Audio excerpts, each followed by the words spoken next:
Aniya na mga dagkong balita karong adlaw sa One Mindanao. Davao City Police, duna nay mga lugar nga ginasubay kung asa nanukad ang fireworks display atol sa pagsugat sa bag-ong tuig. Pulis, samdan samtang patay ang usa ka most wanted person ug kaubanan niini atol sa pinusilay sa Zamboanga City. Upat ka barangay apektado sa pagbaha ug landslide sugod ni atong bispera sa bagong tuig sa Glan, Sarangani. Usa ka 2 anyos nga batang babay nalapnos dihang naapil sa nagdilaab nga motorsiklo sa New Bataan, Davao de Oro. National Museum of the Philippines, Davao, abli na kada adlaw sugod karong bulana. Ito ang GMA Regional TV 1 Mindanao. Mayong hapon, Mindanao. Ako si Sara Hilomen Velasco. Dunay nakit-ang timailhan ang kapulisan kung asa posibleng nanukad ang pagpabuto og fireworks sa Davao City di atong sugat sa bagong tuig. Atong saron ang detalye sa report ni Argil Relator live. Argil.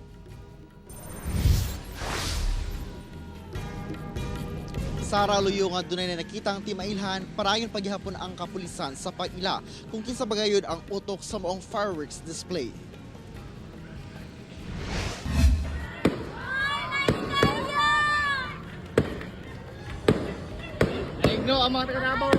Human nasaksihan sa pipila ka mga Davaoenyo ang fireworks display sa Bangkal, Davao City niadtong sugat sa bag-ong tuig. Gilayong naglusad og investigasyon ang mga sakop sa Talomo Police Station. Sa pagpanubay sa kapulisan, nasayrang nahitabo ang maong fireworks display sa Block 4, Phase 1 sa NHA Bangkal. Sa mismong konkretong dalan sa maong lugar, klaro pa kaayo ang itong nga lakra nga timailhan matud pa sa bag-uhay lang nga dunay gipabuto. Apan wala na sila naabdan nga tube launcher. Ginalantaw sa kapulisan nga gilayong gihipos ang ekipo nga gigamit sa fireworks display aron dili matrace sa otoridad. And naate mga nakuhang information sir no, pero subject for validation kung tinuod ba pud ni siya or dili. Wala na ta mag-focus sa isa lang ka ano sir no nga diha sila. And then nag-ano pag yuta sir ka ng deeper investigation kung tinuod ba ni or dili. Ang mga residente sa lugar wala matud pa masayri kung kinsa ang responsable sa paglusad og fireworks display. Gisubay sab sa kapulisan ang dike nga duol sa lugar. Human nakadawat sab og impormasyon ang kapulisan nga didto nanukad ang fireworks. Magatubang siya sa kaso sir no, sa violation sa ato ang City Ordinance sa Firecrackers sa ato ang siyudad sa Davao. Natay first offense ani sir, second offense and third offense kay City Ordinance man siya sir. Sara sukad sa pagpatuman sa Firecracker Ban Ordinance sukad ni atong tuig 2002 sa Davao City. Ang mga magmalapason dunay multa sa first offense nga 1,000 pesos o pagkapriso gikan sa 20 to 30 days or both. Ang second offense ana ay penalty or fine nga 3,000 pesos o pagkapriso gikan usa hangtod 3 ka bulan or both. Ug ang third offense adunay multa nga 5,000 pesos o pagkapriso gikan 3 hangtod sa 6 ka bulan or both. Sara. Okay, dagang salamat, Argil Relator. Usa ka lalaki sa Cagayan de Oro City ang patay human nga gitabangan og dunggab pipila ka oras human ang pagsugat sa bagong tuig. Usa sa mga sospek gilayong nadakpan. Ani report ni Cyril Chavez. Dead on the spot ang 28 anyos nga lalaki human makadagang higayon nga gidunggab sa duha ka mga suspitsado sa Barangay Lumbia, Cagayan de Oro City. Ang insidente nahitabo pasado alas 2 sa kadlawon, unang adlaw sa tuig. Naabtan na lang sa otoridad nga nagbuyod kilid sa usa ka kanal ang biktima og naligo na sa iyang kaugalingong dugo. Hinoon, gilayong nadakpan ang usa sa mga sospek aton sa pagresponde sa kapulisan samtang nakaikyas ang laing usa. Sa pagsuda sa otoridad, dili mo ubos sa 8 ka mga samad dinunggaban ang nahiaguman sa biktima. Matod sa Lumbia Police, gituhuang selos ang motibo sa krimen. Human nga ang sospek nga ilang nadakpan, giingong kapuyo sa babaeng karelasyon sab sa biktima. Sa investigasyon, una ang hitabo, nagkalalis ang duha ka partido, una misangpot sa krimen. Nakabati ang ug mga pulong nga dili no di kay maayo tanawon paminawon ba nga medyo lain laway nga mayroon nagduda ang suspitsado nga doon na sa relasyon. So ni sampot dayon sa parag-away panaglalis hangtod dayon nga nagduna na dayon nitabo nga pagpanunggab. Bisan tuod nga naduso na ang kasong homicide batok sa mga sospek ngadto sa korte, nagpadayon gyapon ang Lumbia Police Station sa pagpangita sa lain pang suspitsado nga nakasibat human ang insidente. Hustisya ang panawagan sa kabanay kinsa wala na nagpa-interview. Mihangyo sab ang silingan sa biktima nga mahilo na og tarong ang biktima.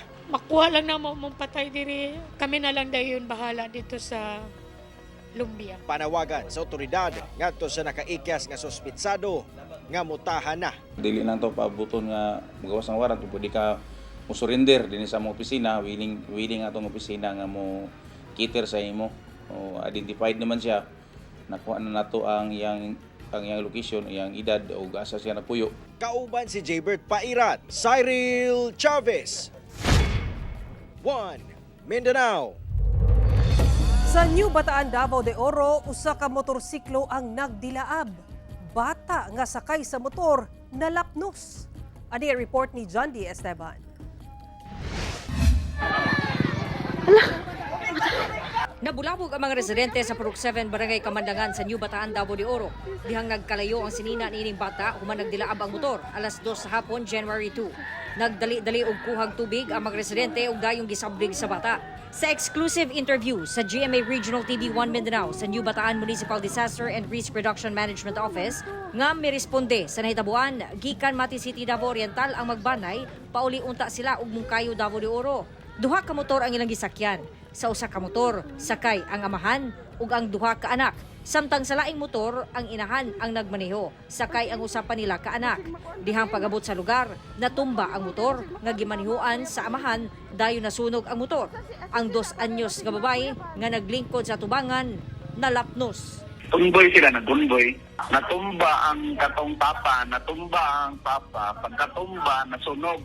Natumba, ma'am, natanggal ang taklob sa tangki sa motor. Ang bata, nabasa sa gasolina, din moto, pagkasunog, mauday ang bata lang ang nasunog. Ginako po sa kalayo. Hinoon, luwas ang laing miyembro sa magbanay. Sa karon, ana-ana sa ospital ang bata. Sa assessment sa to ang NDRR personnel responder na mo, ma'am, nagkakuan siya og kanang second degree burn sa iyahang naong og sa lawas. John D. Esteban, 1 Mindanao. Atong sayron ang dugang pang mga balita sa Mindanao. Makauban nato si Efren Mamak live sa General Santos City. Efren. Salamat, Sara.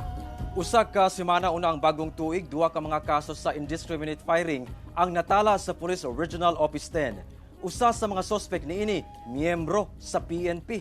Ang detalye sa report ni James Paulo Yap. Gidakop sa kapulisan ang usa ka aktibong pulis nga naka-assign sa Iligan City Police Office. Human kini illegal nga nagpabuto sa iyang armas sayo sa kadlawon sa Lugait sa Misamis Oriental niadtong December 27. Sa investigasyon, nasuko matud pa ang maong pulis dihang gibulagan kini sa iyang uyab. Rason nga nagpabuto kini sa iyang service firearm. Tulo ka mga basyo sa 9mm nga pistola ang na-recover sa crime scene. Naka-restrictive custody na sa Iligan City Police Office ang maong pulis kinsa mag-atubang og patong-patong nga kaso. Iyang girlfriend dili na kini mag-file og criminal case for 9262 but then ipadayon paghihapon nato ang criminal charges against him. Mag-atubang sab og dugang administratibong kaso ang pulis nga nalambigit sa pagpabuto og armas. Samtang sa Tangub City sa Misamis Occidental, usa ka lalaki ang matud pa nagpabuto sa iyang armas diyang nasuko kini sa grupo sa mga batanon nga anaa sa ilang lugar. Daling gidakop sa Tangub City PNP ang maong lalaki. Apan wala na kuno ma-recover ang iyang gigamit nga armas. Ginaberipika pa karon kung adunay pusil nga nakarehistro ubos sa pangalan sa maong suspect. I-file gihapon nato ang kasong illegal discharge of firearms nga to bato kaniya. Gisulayan pa sa GMA Regional TV 1 Mindanao nga makuha ang pahayag sa mga suspect. Kauban si Makoy Sempron, James Paulo Yap, 1 Mindanao.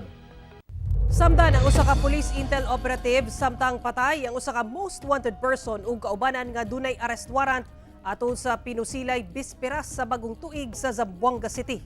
ang maong pagpamusil nakuhaan sa CCTV. Ani report. Sa kuha sa CCTV, makita ang hapsay nga dagan sa trapiko sa kadalanan sa Zone 1 Barangay Ayala, Zamboanga City niadtong hapon sa bispera sa bagong tuig.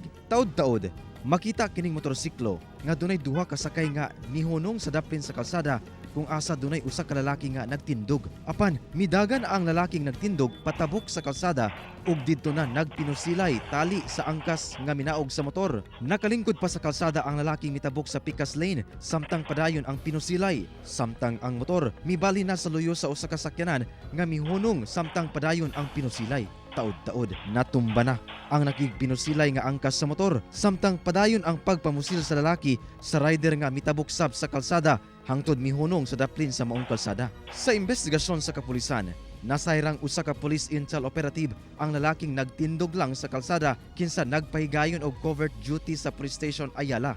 Giila kini nga si Police Staff Master Sergeant Ryan Mariano. Nakaangkon matud pagkini og igo sa bala sa tiyan atol sa itabo. Hinuon ana kini sa luwas nga kahimtang diyang gipatambalan sa ospital. Samtang dead on the spot ang angkas sa maong motor nga nailang si alias Kashmir. Samtang naigusab sa bala sa pusil ang rider sa motor nga giila nga si Haber Tating kinsa dead on arrival sa ospital. Ang duha pulos residente sa maong barangay. Matud sa Zamboanga City Police Office, target sa ilang operasyon si Haber Tating kinsa most wanted person sa kasong pagpatay sa Region 9. Samtang ang angkas niini dunay warrant of arrest sa kasong pagpatay sab sa Zamboanga City ug sa Zamboanga del Norte.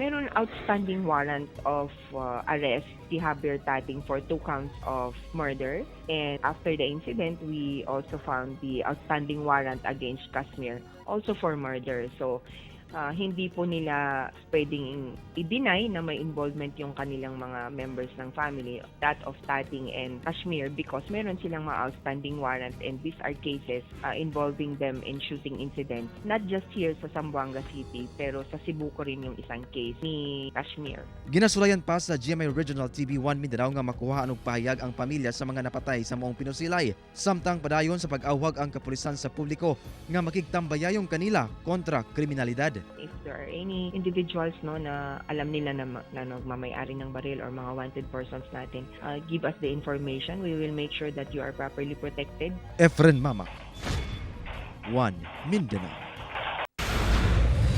Ito ang GMA Regional TV 1 Mindanao. Upat ka barangay apektado gumikan sa nasinating pagbaha og landslide nga dala sa daot nga panahon sa Glan, Sarangani. Ani ang report. Sa video nga kuha sa usa ka netizen, makita nga palisuray sa paglamang kining pipila ka motorista sa barangay Sufa Tubo sa Glan, Sarangani. Kini gumikan sa pagdahili sa yuta nga mitabon sa kadalanan sa mong lugar niadtong unang adlaw sa bagong tuig. Samtang sa barangay Baliton, makita sab sa hulagway nga kuha sa usa ka residente ang hitsura sa mga pagdahili sa yuta. Gani makita pa kining pipila ka punuan sa lubi nga nangatumba. Nahitabo kini pasado alas 7 sa gabi niadtong bisperas sa bagong tuig. Matud sa MDRRMO Glan, Sarangani, duna matud pay usa ka balay sa moong barangay ang natabunan og lubi. Samtang usa sab kadalan sa barangay Burias ang natabunan sa midahiling yuta. Anasab matud pa sa 20 ka magbanay ang mihiklin sa barangay Kablalan, hinuon na malik na kini karon sa ilang Pinoyanan. Hinuon walay natalang angol atol sa mga insidente. Ang mga pagulan sa Glan, Sarangani, epekto matud pa sa Intertropical Convergence Zone o ITCZ. Tungod magutong atay ITCZ sir, tapos continuous ato ang kusog nga pag-ulan. Moto siya ang atong hinungdan. Efren Mamak, 1 Mindanao. Ana sa gatos ka mga individual ang nagsaulog og bagong tuig sa evacuation center sa Malita, Davao Occidental. Human gibaha ang lungsod liwas sa adlaw sa Pasko. Samtang suspendido ang klase sa upat ka mga lungsod sa Davao Occidental hangtod sa Biyernes aron maandam ang mga tulungaan human sa epekto sa pagbaha. Ani ang report ni Argil Relator.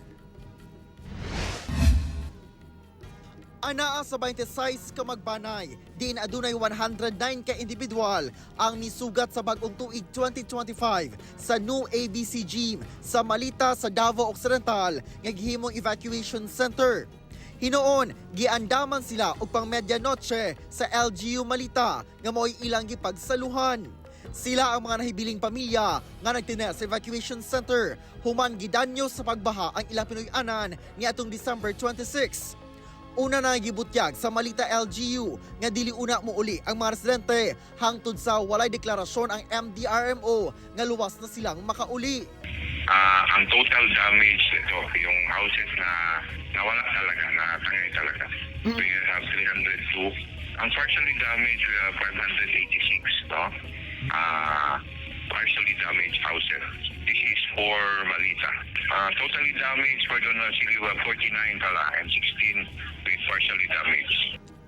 Parayon ang search and retrieval operation nga ginahimo sa mga sakop sa provincial DRRM Council sa duha ka na missing nga individual resulta sa pagbaha. There are areas ng yun na dili pa magian, especially yung sa Kaplan Barangay. No? Little Baguio, only 2 wheels, yung mga motor lang. But we are trying to clear this ngayon na araw.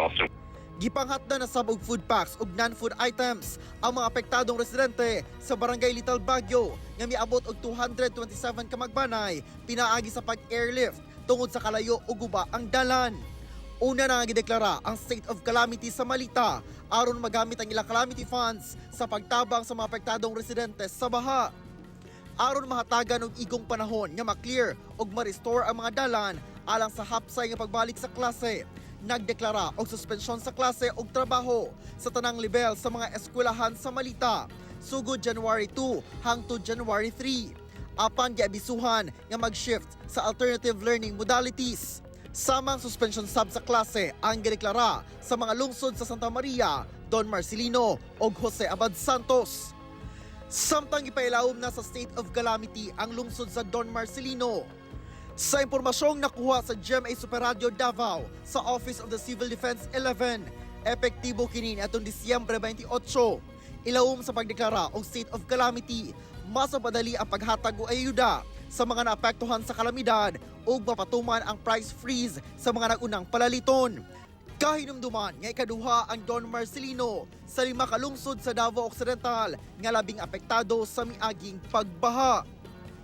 Ako si Orgil Relator. 1 Mindanao. Usa ang nabuthan og pabuto samtang duha ang samdan sa saag nga bala sa pagsugat sa bagong tuig sa Davao Region. Samtang mga nakumpiskang bora-bora og lantaka sa Samal Island sa Davao del Norte gipangguba. Ani ang report ni John D. Esteban.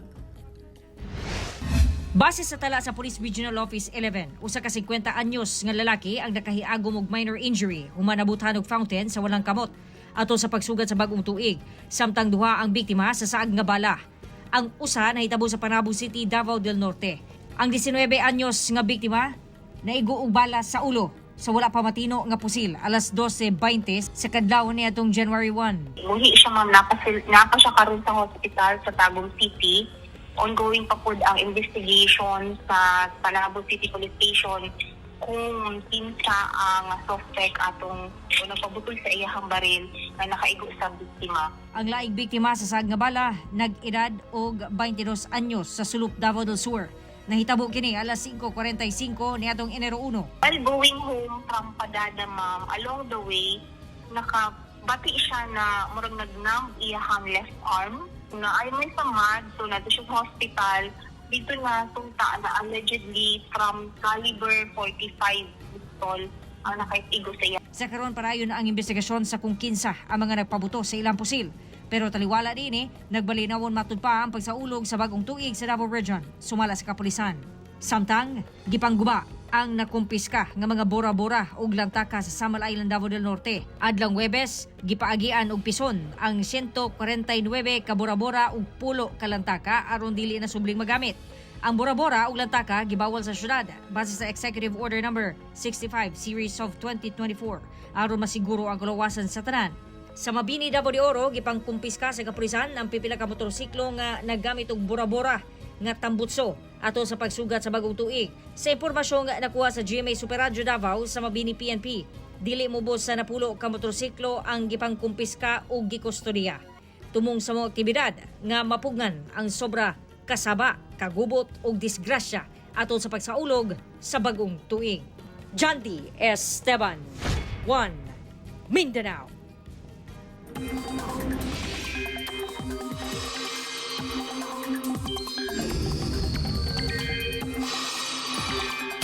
Ulanon gihapon ang daghang bahin sa Mindanao dala sa Intertropical Convergence Zone o ITCZ. Walay na monitor nga bagyo o low pressure area sulod sa Philippine Area of Responsibility apan magpaulan sa nasod ang shear line ug amihan sa Luzon ug Visayas ug Intertropical Convergence Zone o ITCZ sa Mindanao. Base sa datos sa Metro Weather, doon gihapoy halapad ug kusog nga ulan sa dakong bahin sa Mindanao, sama sa Northern Mindanao, Barm, Soxargen, Caraga ug Davao Region. Busa kanunay mahimong alerto sa pagbaha o landslide, mga kapuso.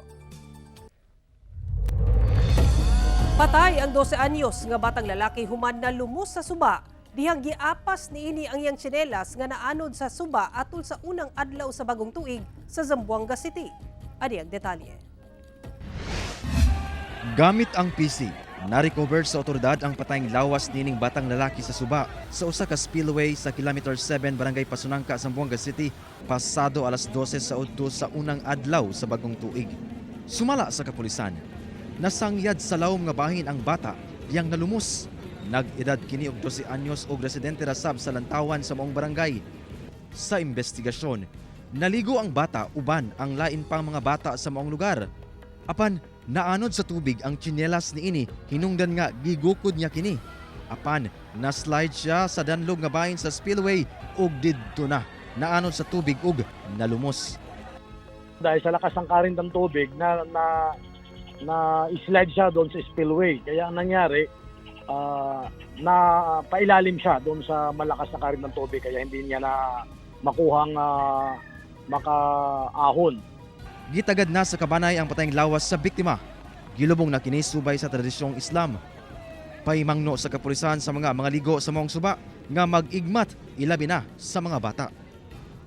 Dapat po mag-ingat po tayo lalo na itong pagdating po dito sa river ng Pasunangka kasi pag umulan po doon sa taas ng bukid, malakas po talaga ang current ng tubig niyan. Mapapansin nila dito sa baba na parang wala lang ulan. Efren Mamak, 1 Mindanao. Mga sospek sa pagpusil patay sa lalaking pasahero sa bus sa Carmen, Davao del Norte, posibleng lakip sa gun for hire syndicate sumala sa kapulisan. Ani ang report ni Jandy Esteban. Doon na namatod pay lead ang kapulisan kalabot sa duha ka sospek sa pagpumusil patay sa lalaking pasahero sa bus sa Barangay Santo Niño, Carmen, Davao del Norte niadtong December 28. Base sa investigasyon sa Carmen Municipal Police, ang duha posibleng lakip sa gun for hire syndicate. Yes po, ito po ay mga gun for hire po ito. No? May mga lead na po tayo, nasundan na po natin sila. Nag-coordinate na po tayo sa ibang probinsya po regarding sa the identity of the suspects. Parayon pa ang pagkolekta og CCTV footage sa mga lugar nga giagian sa mga suspect sa pagsibat. As of this time, nagko-collect pa kami ng mga CCTVs na posibleng nahagip yung sasakyan na gamit nila, ma'am. Sa impormasyon nga gihatag sa Davao del Norte Police Provincial Office, ang trabaho sa biktima may kanabutan sa pagmina. Aban, wala na una sila mihatag og dugang detalye. Sangnit nagparayon pa ang investigasyon. Jandy Esteban, 1 Mindanao. Ito ang GMA Regional TV 1 Mindanao. Gipasuspende sa sangguniang panlalawigan sa Lanao del Norte ang mayor sa lungsod sa Kauswagan tungod sa matud pa grave abuse of authority. Sa usa ka resolusyon nga gipagula sa sangguniang panlalawigan sa Lanao del Norte, gipahamtangan niini og 90 days preventive suspension si Kauswagan Lanao del Norte Mayor Romel Arnado. Kini tungod matud pa sa grave abuse of authority nga gipasaka sa usa sa mga barangay kapitan sa maong lungsod. Nagsumikad kuno ang reklamo dihang gipasuspende sa mayor ang kapitan sa barangay Bagubayan tungod matud pa sa pagpanghilabot og sa operasyon sa panubig sa mong barangay bisan pa man nga walay igo nga due process. Sumala ni Lanao del Norte 1st District Board Member Attorney Leoterio Obial Jr., ang chairman sa Committee on Justice and Human Rights, nga nakalapas ang mayor sa Local Government Code tungod wala niini nasubay ang gitakda sa balaod sa pagsuspende og elected official. Gisulayan sa GMA Regional TV 1 Mindanao nga makuha ang kabahin sa maong mayor apan ni balibad una kini sa paghatag og pahayag sa karon. Duha ka rider sa motorsiklo ang nagsampok sa intersection sa CP Garcia sa Davao City. Usa sa mga rider nga usa ka senior citizen patay. Patay ang 64 anyos nga lalaking rider humana bangga sa laing motor nga gimanihuan sa usa ka 38 anyos nga lalaki sa intersection sa CP Garcia Highway sa Davao City mag-alasay sa buntag kaganina. Sumala sa kapulisan, mibiyahe padulong sa buhangin gikan Panakan ang 38 anyos nga rider, samtang nagbiyahe gikan Bahada padulong sa Kabantian ang 64 anyos nga rider dihang nagsampok sa mong interseksyon. Sa kakusog sa impact nalagpot ang duha ka rider sa sementadong kalsada ug nakay-agom og mga samad sa lawas. Gidala sa ospital ang duha apan dead on arrival na ang senior citizen nga rider. Padayong giimbestigahan sa kapulisan ang insidente. Ginasulayan pa sa GMA Regional TV 1 Mindanao nga makuhaan og pahayag ang nasamdang rider. Ginaulat pa sab sa kapulisan kung magpasaka og kaso ang pamilya sa namatay nga rider. Alang sa mga buot musuroy sa National Museum of the Philippines Davao nga nahimutang sa Davao City, abli na kini kada adlaw sugod karong bulana. Sa pag-abli sa National Museum of the Philippines Davao sukad niadtong December 1, abli kini sa publiko matag Martes kutob Domingo. Apan sa anunsyo sa National Museum of the Philippines, abli na kini matag adlaw sugod karong bulana. Kinidungan sab sa pag-abli kada adlaw sa National Museum of the Philippines Central Complex sa Manila. Abli kini sa publiko alas 9 sa buntag hangtod alas 5 sa hapon ug libre gihapon ang entrance.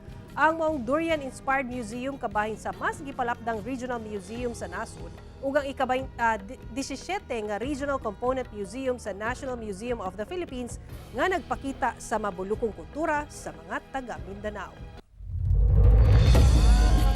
Mao kato ang mga uling balita sa Mindanao karong adlaw. Mamahimo ninyo kining makita pag-usab pinaagi sa pagbisita sa official website sa GMA Regional TV o bisita ang among official YouTube channel ug i-click ang subscribe button para sa pinakauling balita. Daghang salamat sa atong mga kapuso sa Mindanao nga nagalantaw kanamo ug sa atong mga kapuso abroad. Padayon lang sa pagtutok sa mga lokal nga balita matag adlaw tungod sa GMA Regional TV, Local News Matters. Kami ang GMA Regional TV 1 Mindanao, tibok persa para sa mas na komisyon ug mas halapad nga pagserbisyo sa nasod.